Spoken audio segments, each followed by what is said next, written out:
presidency. You've led from the front, and indeed delighted to be a part of your program. You don't have to at all be grateful. I am a part of FICCI. I consider myself as a part of all of you. मैं तो अपना कर्तव्य निभा रहा हूँ और कुछ नहीं कर रहा हूँ. And congratulations to you, Sanjeev ji. I wish you well for your tenure going forward. And given your leadership qualities, I have absolutely no doubt. Both FICCI is in safe hands, the country is in safe hands. Because I am very clear that the very important role that all of you play, captains of industry, and particularly those who devote time for institutions like FICCI, play a very, very important role acting as a bridge between government, between industry, between different stakeholders, and in some way be the voice of India across the world. So a big thank you to all the leaders of FICCI over the years, all the distinguished members of FICCI, and to all of you. Distinguished ladies and gentlemen, we have with us a number of former presidents of FICCI, and off and on we've been working together on different projects. But I must acknowledge that particularly the Dubai Expo has been something which has been a matter of pride for all of India, for every Indian, and I would like to place on record my deep appreciation for the wonderful work that FICCI has done to make the Dubai Pavilion happen. It was a tough task, right in the midst of COVID, through the last 2 years, fighting against all odds, project getting delayed, dates full of uncertainties, visas full of challenges, difficult person to deal with.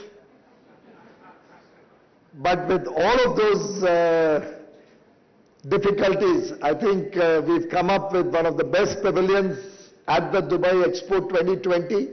It's one of the most visible and highly visited pavilion, appreciated by all those who have had a chance to visit that, and compliments to the entire team for making it happen successfully. And as I've indicated on earlier occasions, I'm hoping to kind of duplicate that experiment at the Pragati Maidan in India, in Delhi, so that we'll have a permanent location which can become a matter of pride for every Indian who visits Delhi or goes to Pragati Maidan. And the footfall at Pragati Maidan is huge. So I would, in fact, it should become something where students are brought in from all over the country. They possibly come to Delhi, visit some of the wonderful memorials here, maybe the National War Memorial, go to the Red Fort in its rejuvenated form, go to Pragati Maidan, feel proud about India, and then maybe even go to Banaras and Ayodhya to experience the rejuvenation of our tradition, our heritage, our culture, our ancient wisdom. I'm surrounded by both Mumbaikars, so I think Mumbaikars have taken over the stage today from all the senior leadership of FICCI, which was traditionally Delhi. Even except Mr. Neotia, whom I see there from Kolkata, but I can see all the Delhi leaders of FICCI, so thank you for getting FICCI to Mumbai in such a big way.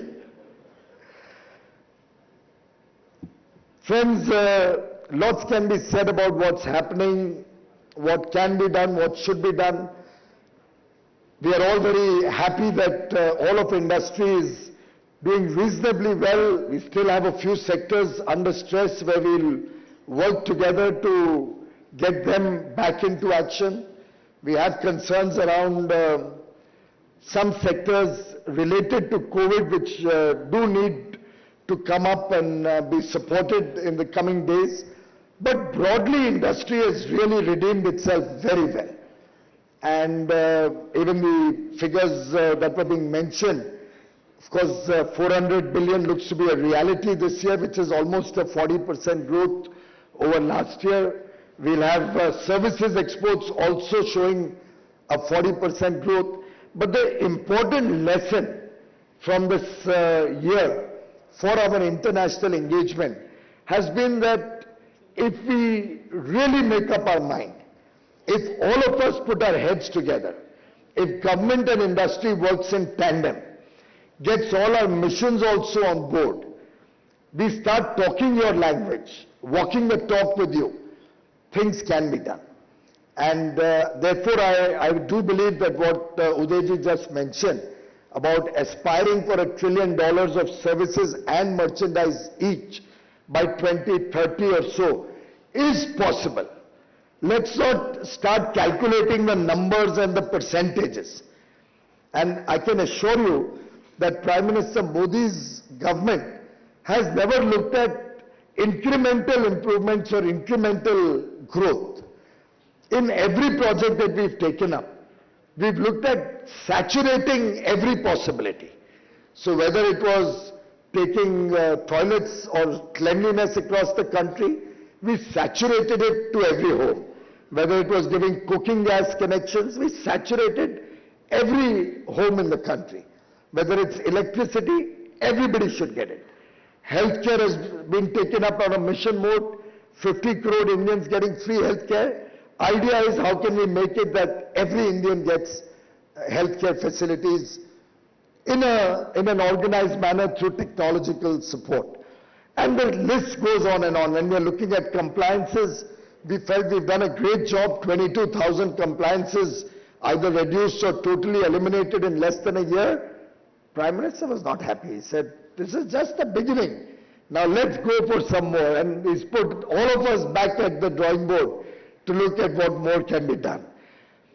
Similarly, services, the way it has been growing over the last few years, to my mind it may be 150 or 160 this year. But the pace of growth can really be accelerated. And the world looks upon India as a trusted partner today, particularly for what we did during the COVID period. All through COVID, India met all the international commitments Indian industry or business had made to the T.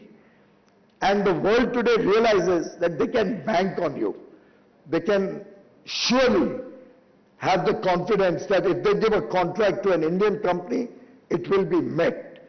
And I think that's a great achievement of Indian industry, and I'm sure that will hold us in good stead in the years to come. It's been appreciated by international world leaders at the G20. It's been appreciated by trade ministers from across the world at different fora where we interact or in meetings that I've had with them. And all in all, I think through the COVID period, Indian industry has truly demonstrated its unique capabilities to accept challenges. I mean, the fact that where we started March of 2020, one of at best 4 testing centers, 2,500 tests a day, almost no PPEs manufactured in India, no testing kits manufactured in India, obviously no vaccine for that illness, a shortage of ICU beds, oxygen, medicines, the whole gamut of problems was immense. But as the Prime Minister often says that while we may have 1 billion problems, we have 1 billion minds and 1 billion people to find solutions to those problems.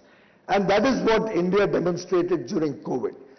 I'm very confident that the aggressive targets that we set, whether for international trade, whether for the future economic growth in the country, our ideas at 75 or resolve at 75 or India at 100 when we complete 100 years of independence in 2047, all of these are food for thought for each one of us, for what we can do to contribute and what lessons we need to take for the future.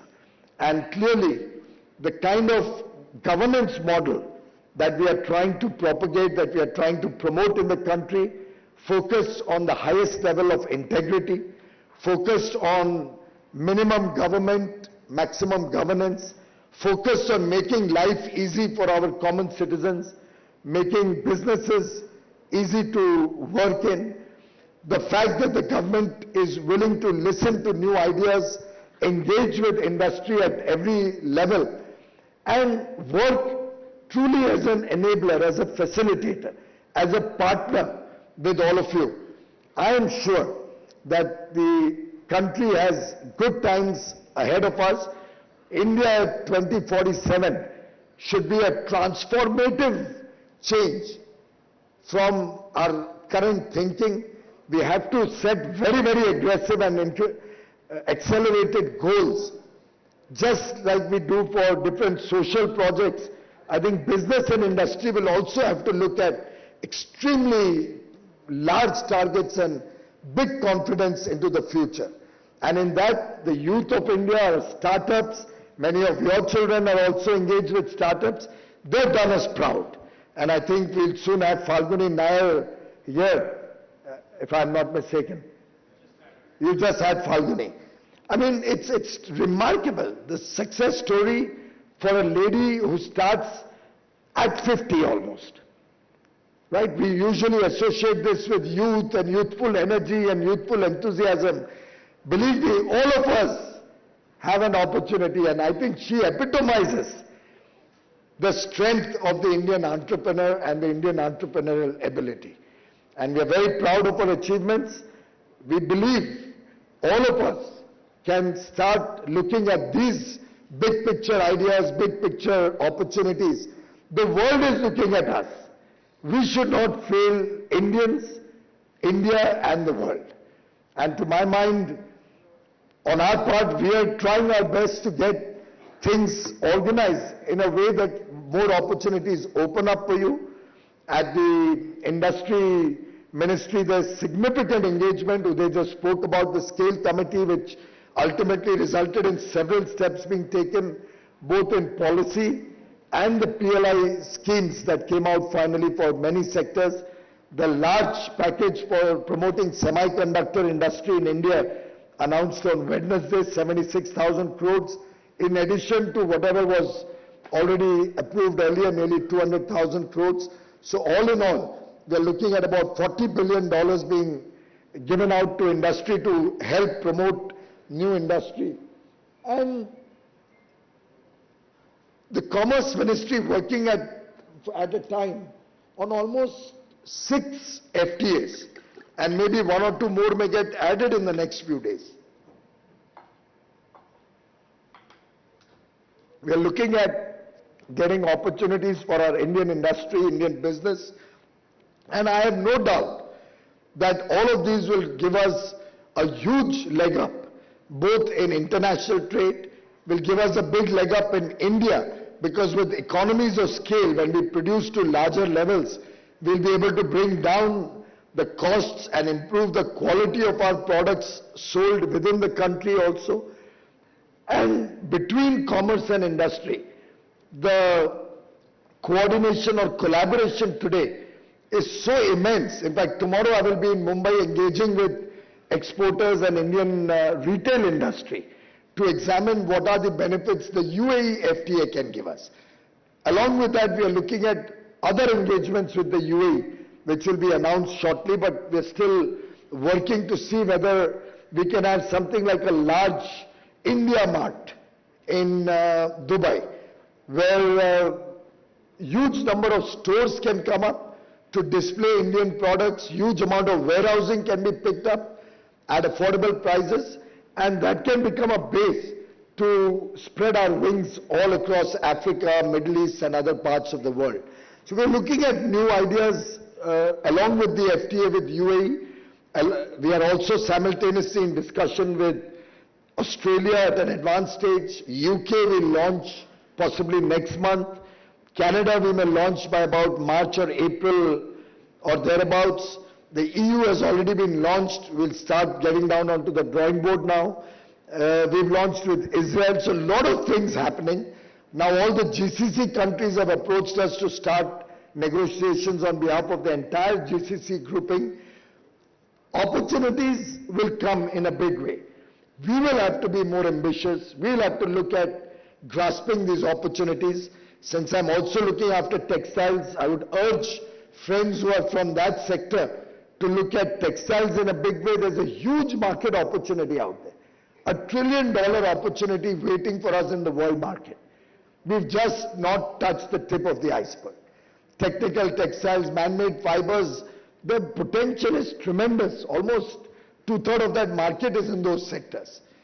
It's the largest job-creating sector in India, textiles, after farming. So in some sense, we'll all have to put our heads together, see what more can be done on the textile side also. And I believe that 2047 should be that benchmark year for each one of us to set very, very ambitious goals, break the barriers of the traditional thinking on many ways.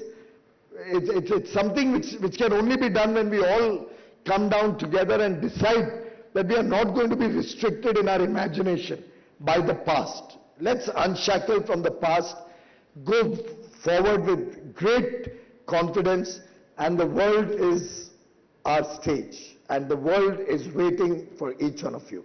My best wishes to each one of you in your businesses, in your personal and professional life. I wish FICCI well. I wish you well, Sanjeev, in the year ahead of you. I know we'll see a lot more of you in Delhi, I hope now, to the detriment of Unilever, but for the benefit of government and the industry and the people of India. I wish you all success in your tenure, and God bless all of you and your families. Thank you very much. Merry Christmas and a Happy New Year. Thank you, Honorable Minister, for your noteworthy address and for sharing with us all the salient path-breaking policy support and initiatives to the Indian industry. Ladies and gentlemen, I would like to now invite Mr. Sanjeev Mehta, President-elect FICCI, requesting him to kindly propose a vote of thanks.